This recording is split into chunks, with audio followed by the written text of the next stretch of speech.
నిన్న పోచారం శ్రీనివాసరెడ్డి ఏదో మాట్లాడిండు. ఆయన బయటకు వచ్చిండు, ఏదో బ్లేజర్ వేసిండు, చాలా వెరైటీగా తయారైండు. బయటకు వచ్చి ఇప్పుడు ఏమంటుండంటే కేసీఆర్కి నేను మోసం చేసినా, అన్నం పెట్టిన కేసీఆర్ నేను మరవలేను అనుకుంటా మళ్ళీ ఇంకో డ్రామా స్టార్ట్ చేసిండు. ఎంతయా నీ వయసు? 75-77 సంవత్సరాలు ఉన్నట్టును. ఇన్నేళ్ళ రాజకీయ జీవితము, మంత్రి పదవులు అనుభవించినవు, ఇంత పెద్ద రాజకీయ ప్రస్థానం నీది. బీఆర్ఎస్ నుంచి గెలిచినావు, కాంగ్రెస్లోకి వచ్చినావు, మళ్ళీ ఇప్పుడు ఇళ్ళకి వచ్చి మళ్ళీ ఇళ్ళ నుంచి మళ్ళీ వెనక్కి పోవాలని మళ్ళీ చూస్తున్నావు. ఎందుకంటే కింద మీద అవుతుంది కదా వాతావరణం. ఏదో వీళ్ళకి ఇప్పుడు అక్కడ నియోజకవర్గంలో ఉన్న సమస్యలో లేకపోతే ఇంకేదో కాదు, ఇవ్వాల్సిన మూటలు వస్తలేవు. ఎన్నో బెడిసింది వ్యవహారం. మరి ఏం కాంట్రాక్ట్ ఇస్తా అన్నాడో ఆయనకు, ఆయన కొడుకులకో ఇంకెవరికో ఏదో మిస్ అయింది, బ్యాలెన్స్ తప్పింది.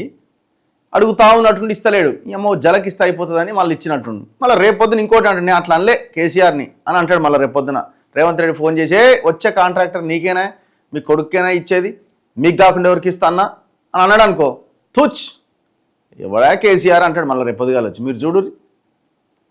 ఇది ఇట్లే కంటిన్యూ చేసిన అనుకో, రేవంత్ రెడ్డి ఎవరు మాట్లాడలేదు అనుకో, ఏమో పోనీ అని కథం. మళ్ళీ ఇంకా కొంచెం గట్టిగా ఫోర్స్గా ఇంకొన్ని వ్యాఖ్యలు. ఇప్పుడు రేవంత్ రెడ్డి దొంగ అంటాడు. మళ్ళీ ఏం రాజకీయ నాయకురా మీరంతా? 10 మంది పార్టీ ఫిరాయించారు. పార్టీ ఫిరాయించి సుప్రీంకోర్టుకి పార్టీ ఫిరాయించలేదని అఫిడవిట్ వేసిర్రు. మొత్తం ఆ పార్టీలో కలిసి తిరిగిరు. ఇప్పుడేమంటుండు జాతీయ జెండా కప్పుకుండట. బుద్ధి ఉందా కొంచెం అన్నా? అంటే నువ్వు కప్పుకున్నది జాతీయ జెండానా, కాంగ్రెస్ కండువా కాదా? ఇంత ఇజ్జత్ తక్కువ మాటలు ఎట్లా మాట్లాడుతున్నారు? మీ వయసుకైనా మీరు గౌరవం ఇచ్చుకోండి, మీకు మీరు గౌరవం ఇచ్చుకోండి. మీ వయసును చూసి, మీ ఆకారాన్ని చూసి, మీ యొక్క మీ రాజకీయ దీన్ని చూసి బయట జనము అయ్యో గొప్ప నాయకుడు అనాలి కదా. కనీసం గొప్ప నాయకుడు అనకపోయినా చెప్పండి సార్, చెప్పండి పోచారం శ్రీనివాసరెడ్డి గారు అనాలి కదా. ఎందుకు ఉన్న ఇజ్జత్ మొత్తం ఎందుకు తీసుకుంటున్నారు? మరి కేసీఆర్కి ఏమంటాడు? కేసీఆర్కి ఏదో అన్నాడు, కేసీఆర్ పెట్టిన అన్నమా ఏదో అన్నాడు. అన్నం పెట్టిన కేసీఆర్ను మర్చిపోలేను. మరి ఎందుకు మర్చిపోయి బయటకు వచ్చినావు? వచ్చిన తర్వాత ఇక్కడ మరి ఉత్తగానే ఉన్నావా? ఇక్కడ పదవి కూడా తీసుకున్నావు కదా, ఏదో వ్యవసాయ శాఖ కమిషన్ చైర్మన్ ఏదో ఉన్నది, ఈయనకు ఒక పదవి ఉన్నది. క్యాబినెట్ హోదాతో ఇచ్చిండు రేవంత్ రెడ్డి. రేవంత్ రెడ్డికి ఇట్లనే కావాలి. బాగా తన్నిండు గట్టిగా, మళ్ళీ లేవకుండా తన్నిండు. ఇప్పుడు గూడెం మహిపాల్, ఇప్పుడు ఈ 10 మంది పార్టీ ఫిరాయించిన 10 మంది అట్లనే ఉన్నారు. మొత్తం వ్యవస్థ అట్లా పాడైపోయింది తెలంగాణలో. మీరు చూడండి, గూడెం మహిపాల్ రెడ్డి బీఆర్ఎస్ నుంచి కాంగ్రెస్లోకి వచ్చిండు. మళ్ళీ ఏమైంది? కాంగ్రెస్లో మళ్ళీ వెనకకు పోయిండు. మళ్ళీ నేను పార్టీ మారలేదా ట్వీట్ అని మళ్ళీ వెనకకు పోయిండు. ఇప్పటికీ స్టిల్ రేవంత్ రెడ్డి చుట్టూ ఉన్న వాళ్ళతో అదే పటాన్చెరు నియోజకవర్గంలో ఇంకా వాళ్ళతో కలిసి దందాలు చేస్తూనే ఉన్నాడు. కాంగ్రెస్ వాళ్ళతోని దగ్గరగా ఉన్నాడు, అటు బీఆర్ఎస్ వాళ్ళతో దగ్గరగా ఉన్నాడు. బీఆర్ఎస్ వాళ్ళకి ఏంది, నువ్వు అట్లనే ఉండు, మనకు కావాల్సింది మనకు సెట్ చేసుకోవడానికి నువ్వు అట్లనే ఉండాలని వాళ్ళు. డైరెక్ట్ కేసీఆర్ ఫ్యామిలీలో ఉన్న వాళ్ళతోనే గూడెం మహిపాల్ రెడ్డికి సంబంధాలు ఉన్నాయి. డౌట్ ఏముంది అందులో? ఇట్లా ఒక్కొక్క ఎమ్మెల్యే, ఒక్కొక్క రాజకీయ నాయకుడు తెలంగాణలో ఈ పార్టీ ఆ పార్టీ అని ఏం లేదు, అన్ని పార్టీల నాయకులు కలిసే ఉన్నారు. నా బీజేపీ లేదు, నా కాంగ్రెస్ లేదు, నా బీఆర్ఎస్ లేదు. ఇది తెలంగాణలో ఉన్న భయంకరమైన ఒక వికృతమైన రాజకీయం ఇది. ఇక అవినీతి అంటారా? ఈ భారతదేశంలో ఉన్న 29 రాష్ట్రాల్లో అత్యంత భయంకరమైన అవినీతి ఉన్న రాష్ట్రం ఏది అంటే తెలంగాణ. మన రాష్ట్రం ఇజ్జత్ మనం తీసుకోవద్దు, కానీ పరిస్థితిని చెప్పుకోవాలి తప్పదు. తెలంగాణ తెచ్చుకున్న తర్వాత మనకి దాపురించిన వ్యవహారం ఇదంతా. ఈ దుర్మార్గులని అధికారంలో కూర్చోబెడితే ఆయనను 10 ఏళ్ళు, ఈయన 3 ఏళ్ళు. ఇంత భయంకరమైన సిచ్యువేషన్లో మనం ఉన్నాం. సో ఇది ప్రజలు మేల్కుంటే తప్ప, ప్రజలు పోరాటానికి దిగితే తప్ప, అన్నింటికంటే ముఖ్యంగా తెలంగాణలో యువత రోడ్ల మీదకి వస్తే తప్ప ఈ పరిస్థితి మారదు. అన్నం పెట్టిన కేసీఆర్ను మరచిపోలేను. ఆయన హయాంలోనే నా నియోజకవర్గంలో అభివృద్ధి జరిగింది. కాంగ్రెస్ కండువా కాదు, జాతీయ జెండా కప్పుకున్న. బుద్ధుండాలి కొంచెం అన్న. రేవంత్ రెడ్డి జాతీయ జెండా కప్పిండా నీకు? ఏ ముఖం పెట్టుకుని మాట్లాడుతున్నావు? ముఖ్యమంత్రి జాతీయ జెండాలు కప్తాడా? ఈయన అదే మాట మాట్లాడండి, అక్కడ జగిత్యాల ఎమ్మెల్యే డాక్టర్ సంజయ్ కుమార్ అదే మాట మాట్లాడండి, నేను జాతీయ జెండా కప్పుకున్నాను. కేసీఆర్ను మోసం చేసి పార్టీ మారడం ఇష్టం లేదు, పదవి డబ్బు కోసం మారలేదు, రాజకీయ పరిస్థితులు అభివృద్ధి కోసమే కాంగ్రెస్తో కలిసి పనిచేస్తున్నా, 6 నెలల్లో నిధులు ఇస్తామని ఇవ్వలే, మంత్రులు సీఎం మాట వినట్లేదు, ఎమ్మెల్యే పోచారం శ్రీనివాసరెడ్డి సంచలన వ్యాఖ్యలు. అసలు ఇప్పుడు కాంగ్రెస్ వాళ్ళు తిరగబడాలా, ఈ ఒరిజినల్ కాంగ్రెస్ వాళ్ళు తిరగబడాలా? ఇట్లాంటి వాళ్ళని తీసుకొచ్చిన వాళ్ళు రేవంత్ రెడ్డి చెంప చెల్లు అనిపించాలా? ఏం చెప్పి అధికారంలోకి వచ్చినాం? కేసీఆర్ 2018లో ఎమ్మెల్యేలను లాగేసిండు, 18లో గెలిచిన తర్వాత ఎమ్మెల్యేలను లాగిండు, మొత్తం కొని పార్టీని ఖతం చేయాలని చూసిండు, కాంగ్రెస్ను లేకుండా చేయాలని చూసిండు. మళ్ళీ మేమే అధికారంలోకి వచ్చిన తర్వాత మనం ఏం చేస్తున్నామని ఒక్కసారన్నా ఆత్మ పరిశీలన చేసుకున్నారా?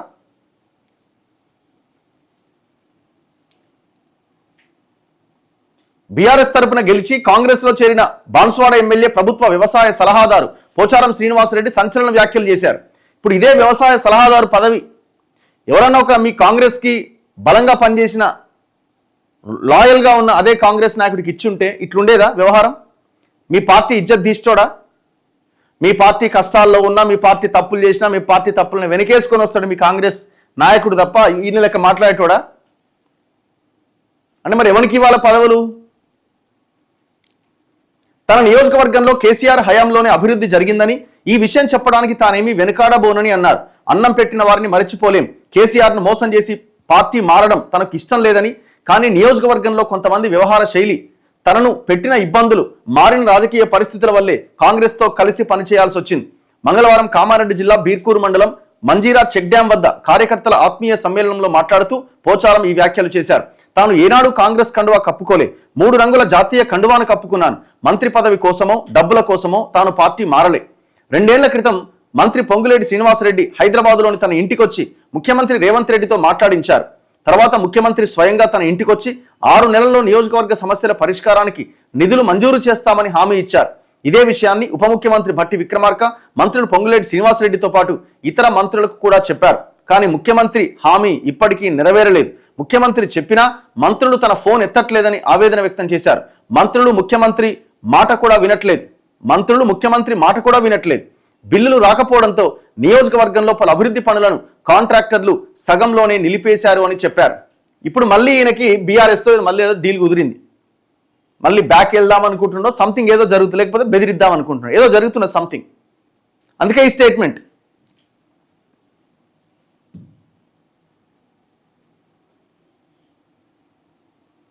మీ అభిప్రాయాన్ని కామెంట్ రూపంలో తెలియజేయండి. ఒకసారి ఆయన ఏం మాట్లాడిండో చూద్దాం.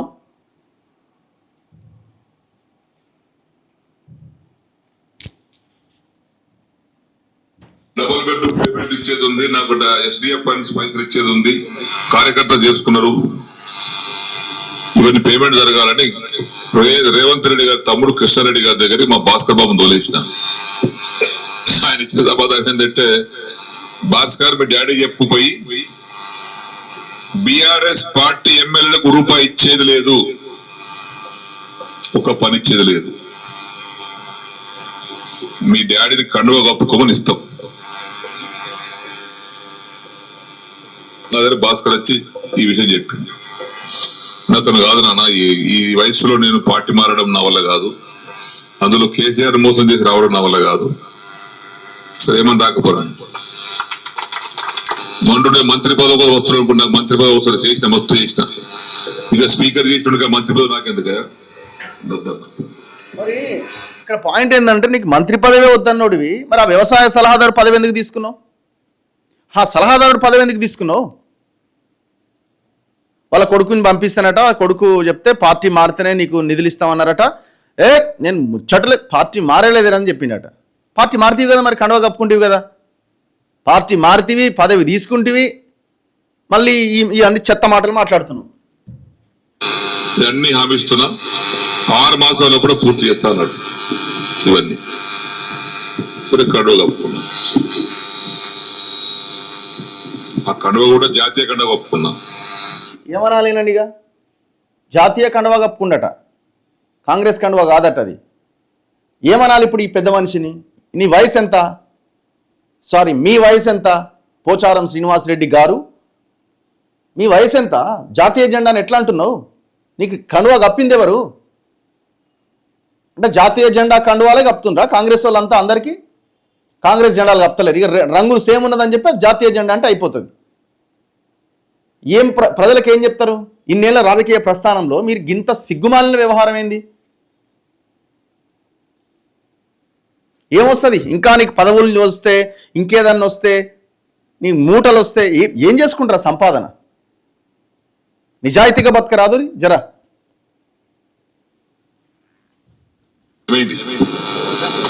ఈ కోర్టు కేసులు ఉన్నాయి ఇప్పుడు మా మీద కోర్టు కేసులు నడుస్తున్నాయి. అరే చేతి గుట్టు కండువ కప్పుకోలేరు బాబు, ఇందిరమ్మ బొమ్మతో కప్పుకోలేదు, జాతీయ కండువ మోదీ కూడా కప్పుకోలేడు ప్రధానమంత్రి, అది కప్పుకోలేదు చెప్పిన. కాంగ్రెస్ జెండా మీద, కాంగ్రెస్ కండువా మీద ఇందిరాగాంధీ ఫోటో ఉండదు. ఇందిరాగాంధీ ఫోటో ఉంటుందా కాంగ్రెస్ కండువా మీద? నవంబర్ 7 తారీఖు నాడు సీఎం గారింటికి మీటింగ్ అయితే పోయినా, అందరు ఎమ్మెల్యేలకు మాట్లాడుతుంటే మాకు కూడా గెలిచాడు.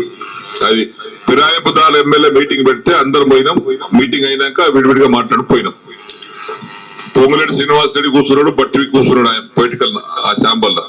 నేను పోయి శ్రీనివాసరెడ్డి రేవంత్ రెడ్డి గారు లేచాడు, కూర్చోసేనని అన్నాడు. ఒకటి అడిగితే సమాధానం చెప్పినా కూర్చుంటా అన్నా. ఏందన్నాడు? నేను నీకు 21 జూన్ నాడు నాకు కండువ కప్పిన రోజు నాకేమైనా పైసలు ఇచ్చినావా? నన్ను ఏమైనా కొన్నావా? కట్లట్టు వచ్చినా కొన్నావా చెప్పు, నాకేమైనా ఇద్దరు అందరు ఉన్నారు, నన్ను ఏమన్నా నా ఎమ్మెల్యే సిబ్ కొన్నావా, నన్ను కొన్నావా చెప్పు, నేను అమ్ముడు పోయినా నీకే చెప్పినా. లేదు పోలేదు, ఇయ్యలేదు. దేనికోసం వచ్చిన? ఈ సమస్యల కోసం వచ్చిన. ఏమైనా అయిందా? ఏం కాలేదా? ఏమైంది? 100 కోట్లు HDF ఉంటే 30 కోట్లు ఇచ్చారు, తర్వాత బంద్. లేదా 70 కోట్లు డబుల్ బెడ్రూమ్ ఉంటే 20 కోట్లు ఇచ్చి, 25 కోట్లు ఇచ్చి, 45 కోట్లు ఇవ్వాలి, బంద్. పనులన్నీ పేమెంట్ లేక ఆగిపోతున్నాయి. రాజకీయ పరిణామాల వల్ల కొంతమంది దౌర్భాగ్యులు చేసినటువంటి బాధల వల్ల నేను కొంత నిర్ణయం తీసుకొని మారాల్సి వచ్చింది. ఈ రోజు కూడా నాకున్నటువంటి ఇంటెలిజెన్స్ రిపోర్ట్ కానీ, సమాచారం కానీ, మన నియోజకవర్గంలో మళ్ళా మన జెండా నిలుపుతుంది. మళ్ళా వెనక్కి పోదామని ఆయన ప్లాన్ ఏదో సెట్ చేసిండు. మొత్తానికి పోతాడు ఇక రేపు మాపో, మళ్ళీ పోయి మళ్ళీ గులాబీ కండువా కప్పుకుంటాడు. ఎవడో చేసిన దాని వల్లనంటే, ఎవడో వచ్చి మాట్లాడితే దానివల్ల పార్టీ మారినట్ట. ఎటుపోయింది నీ తెలివి? తలకాయలు ఏమున్నది? ఇన్నేళ్ల రాజకీయ జీవితంలో ఎవడో వచ్చి ఏదో చేస్తే పార్టీ మారిపోతావా? ఇట్లాంటి రాజకీయ నాయకులని తుక్కుగా ఓడగొట్టాలి. రాజకీయ సమాధి కట్టాలి ఆ నియోజకవర్గాల్లో. రాజకీయ సమాధి కట్టేయాలి ఇట్లాంటి ప్రతిసారి పార్టీలు మారే ఇట్లాంటి రాజకీయ నాయకులు. ఎన్ని పార్టీలు మారుతారు మీరు? ఒక ఐడియాలజీ లేదు, ఒక సిద్ధాంతం లేదు, ఒక వ్యవహారం లేదు.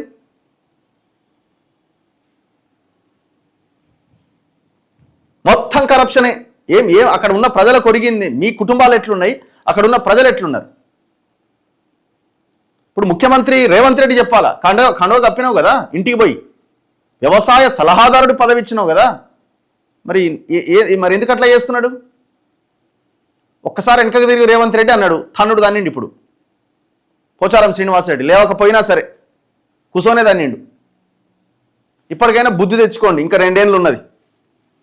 మీ కాంగ్రెస్ కోసం పనిచేసిన ఆ కార్యకర్తల్ని, ఆ నాయకులని కాపాడుకునే ప్రయత్నం చేయండి. పొద్దున్న లేచిన దగ్గర నుంచి గాంధీ భవన్లో పడి ఉంటారు పాపం. వాళ్ళకి ఏం చేసినారు మీరు? మీకు అసలు పదవులు ఎట్లు ఇవ్వాలో కూడా అర్థమవుతలేదు కదా. మీకు ఆ పదవులు ఎట్లు ఇవ్వాలి, ఏ రకంగా చేయాలన్నది కూడా మీకు అర్థం కావట్లే. మొన్న రీసెంట్గా మీరు ఒకసారి కాంగ్రెస్ గురించి మాట్లాడితే, రీసెంట్గా కొన్ని పదవులకు సంబంధించిన ఇది జరిగింది. ఆమె నేరెళ్ల శారద గారు విమెన్ కమిషన్ చైర్మన్గా ఉండి శ్రీ చైతన్య నారాయణ ఇవన్నీ కాలేజీలు చాలా గొప్పగా ఆమె ప్రతి కాలేజీకి వెళ్ళి అక్కడ ఉన్న వాస్తవ పరిస్థితిని ముందు పెట్టింది. గవర్నమెంట్ ఏం చేయాలా? ఆమెకున్న పరిధిలో ఆమె చేసింది. గవర్నమెంట్ ఇనిషియేటివ్ తీసుకొని పరిస్థితి ఇట్లా ఉన్నదా అని చెప్పి మొత్తం వాటి మీద రైట్స్ జరగాల, పెద్ద ఎత్తున వాటిని నియంత్రించాలి. చివరికి ఏం చేసిరంటే ఆమెకున్న విమెన్ కమిషన్ పోస్ట్ అయిపోగానే అక్కడి నుంచి పక్కన పెట్టేసి ఏదో ఒక పార్టీలో పోస్ట్ ఇచ్చారు ఆమెకు చివరికి. మరి అంత గొప్పగా పనిచేసినప్పుడు ఇంకొక అది కాకపోయినా ఇంకొకటి ఇవ్వాలి కదా. కాలేజీల ఒత్తిడికి తలొగ్గిండు రేవంత్ రెడ్డి, అది అయిపోయింది. మొన్న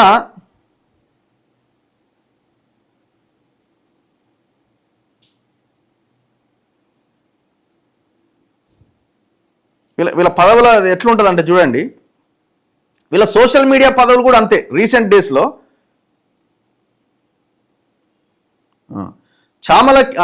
చామల కిరణ్ కుమార్ రెడ్డికి media coordinator, Gandhi Bhavan media coordinator పదవి ఇచ్చారు. Who is Chamala Kiran Kumar Reddy?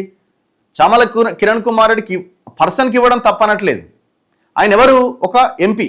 MP ఎక్కడుంటాడు? ఢిల్లీకి వెళ్తాడు. పార్లమెంట్లో తెలంగాణ ప్రజల సమస్యల మీద పార్లమెంట్లో ఆయన గలమెత్తాలి, ఆయన మాట్లాడాలి. అక్కడ ఢిల్లీలో నాయకుల్ని గలవాల, రాష్ట్రానికి రావాల్సింది తీసుకురావడంలో ఆయన పాత్ర పోషించాలి.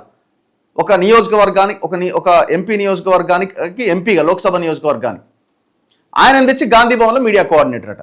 ఇది తలకాయ నోటు చేసే పనినా ఇది? నువ్వు అవసరమైతే ఢిల్లీలో మీడియా కోఆర్డినేటర్ పదవి ఇవ్వాలి ఆయనకి, లేకపోతే అక్కడ ఉన్న వాళ్ళతో వ్యవహారం చేసే పదవి ఏదైనా ఇవ్వాలి రాష్ట్రం కోసం, ఢిల్లీలో ఉండేలాగా చేయాలి. ఆయన ఉండేది ఢిల్లీలో, ఆయన పోయేది ఢిల్లీకి. ఇక్కడ గాంధీ భవన్ మీడియా కోఆర్డినేటర్ అట. ఆ సామా రామ్మోహన్ రెడ్డి పదవి కూడా వీకి ఈయనకి ఇచ్చారు. సామా రామ్మోహన్ రెడ్డి తీయాలి అనుకుంటే ఇంకోరికి ఇచ్చేది ఉండే అక్కడే ఉన్న వాళ్ళకి. ఎంతమంది లేరు గాంధీ భవన్లో? ఇప్పుడు ఆ సోషల్ మీడియాలో ఇచ్చిన పదవులన్నీ కూడా మొత్తం అంత అమాయకులైన అనామకులకి చేసారు. అసలు నీ పార్టీ బాగుండాలని కోరుకుంటున్నారా? పార్టీ ఎటు కాకుండా పోవాలని కోరుకుంటున్నారా? ముఖ్యమంత్రి చెప్పాలా. ఇంకా గట్టిగా మాట్లాడితే నీకేం అవసరం, నేను కాంగ్రెస్ అంటారేమో మళ్ళా లొల్లి, మళ్ళీ అదొకటి. అంటే మీ మీ మీ వ్యవహారం ఎట్లుంది అన్నది చెప్తున్నా. ఇప్పుడు ఇందులో ప్రతి పార్టీలో పనిచేసే సామాన్య కార్యకర్త, సామాన్య లీడర్ కూడా తెలంగాణ బిడ్డలే కదా. వాళ్ళు కూడా వాళ్ళకేదో ఎక్స్పోజర్ కావాలని కోరుకుంటారు, ఒక పదవి వస్తే దొరుకుతుందని అనుకుంటారు. మరి వాళ్ళని అన్యాయం చేస్తున్నట్టే కదా. అన్ని పార్టీలలో అట్లే ఉన్నది.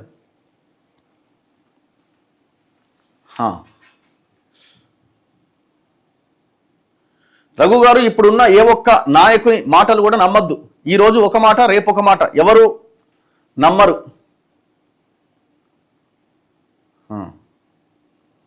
పోచారం అవకాశవాద రాజకీయం, ఇలాంటి వాళ్లకు దించేయండి. ఇప్పుడు ఆయన పోతే ఆయన కొడుకు రావాలాడ. ఇప్పుడు ఆ ప్లాన్ అంతా అదే, ఇక వాళ్ళ ప్లాన్ ఆఫ్ యాక్షన్.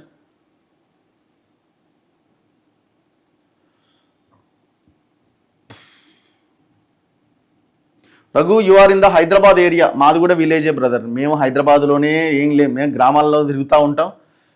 మా ఊరికి పోతాం, తెలంగాణ మొత్తం తిరుగుతాం మేము. సో పీపుల్ లైక్ కేసీఆర్ అని అంటే మేము అదే అంటున్నాం. రేవంత్ రెడ్డితో కంపేర్ చేసుకొని కేసీఆర్ కావాలి, రేవంత్ రెడ్డితో కంపేర్ చేసుకొని ఇంకొకరు కావాలి. ఈ లైన్లో మనం ఎప్పుడైతే పడిపోతామో మళ్ళీ మన మన మన ప్రమాదాన్ని మనం కొని తెచ్చుకున్నట్టే. 10 years అధికారం ఇస్తే వాళ్ళు చేసింది ఏంది? 10 years అధికారం ఇస్తే వాళ్ళు చేసింది ఏంది? రేవంత్ రెడ్డి చేసింది ఏంది? వీళ్ళంతా కలిసే ఉన్నారు. వీళ్ళు చాలా క్లియర్గా ఉంటారు, మనకు అర్థం చేసుకోవాలా. వీళ్ళు ప్రెస్ మీట్ల ముందు గాంధీ భవన్లో వాళ్ళు, బీఆర్ఎస్ తెలంగాణ భవన్లో వాళ్ళు, బీజేపీ ఆఫీసులో వాళ్ళు, ఈ 3 పార్టీల నాయకులు ఆ పార్టీ ఆఫీసుల్లో ఉండి తొడలు కొడతారు, మీసాలు తిప్పుతారు, ఇష్టం వచ్చింది మాట్లాడుకుంటారు. ఆ పార్టీ ఆఫీసులలో మాట్లాడింది అవతలి వాడు పరిగణలోకి తీసుకోడు. మాట్లాడతారులే, ఏముంది, అది పార్టీ లైన్లో మాట్లాడతారు, ఎంత తిట్టు తీసుకోరు. వీళ్ళు సాయంత్రం అయిందంటే, లేకపోతే వీళ్ళకి ఏమైనా అవసరాలు ఉందంటే వీళ్ళు కలుసుకుంటారు రెగ్యులర్గా. మీరు చూడండి, ఇప్పుడు బీఆర్ఎస్ అయినా బీజేపీ అయినా కాంగ్రెస్ చేస్తున్న భూ అక్రమాల మీద మాట్లాడదు. ఏదో 1-2 మాట్లాడతారు, అది ఆడికే అయిపోద్ది. ఆడ వాటా సెట్ అయితే కథం. బీఆర్ఎస్ చేసిన 10 ఏళ్ళ అక్రమాల మీద కాంగ్రెస్ మాట్లాడదు, బీజేపీ మాట్లాడదు. మాట్లాడినట్టుగా యాక్ట్ చేస్తారు అంతే. కమిటీ అంటారు, విచారణ అంటారు, ఏది జరగదు. సో కాబట్టి ఈ పార్టీలు చాలా క్లియర్గా ఉన్నాయి. మనము ఈ దోపిడీ వ్యవహారంలో మనమంతా కలిసే ఉండాలి, ఎలక్షన్లు వచ్చినప్పుడు మనం కొట్లాడాలి, గంతే. సో ఈ మాయ నుంచి మనం బయటికి రాకపోతే మన సావు మనం రాసుకున్నట్టే.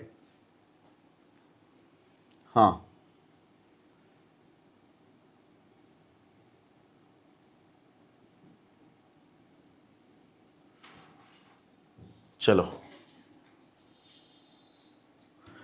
Why didn't you mention Danam Nagender మీద బొచ్చడు వీడియోలు చేసినాం. బొచ్చడు. దానం నాగేందర్ ఏది, గుడ మహిపాల్ రెడ్డి ఏంది, ఈయన పోచారం శ్రీనివాసరెడ్డి ఏంది మారిన 10 మంది ఎమ్మెల్యేల మీద వీడియోలు చేసినాం.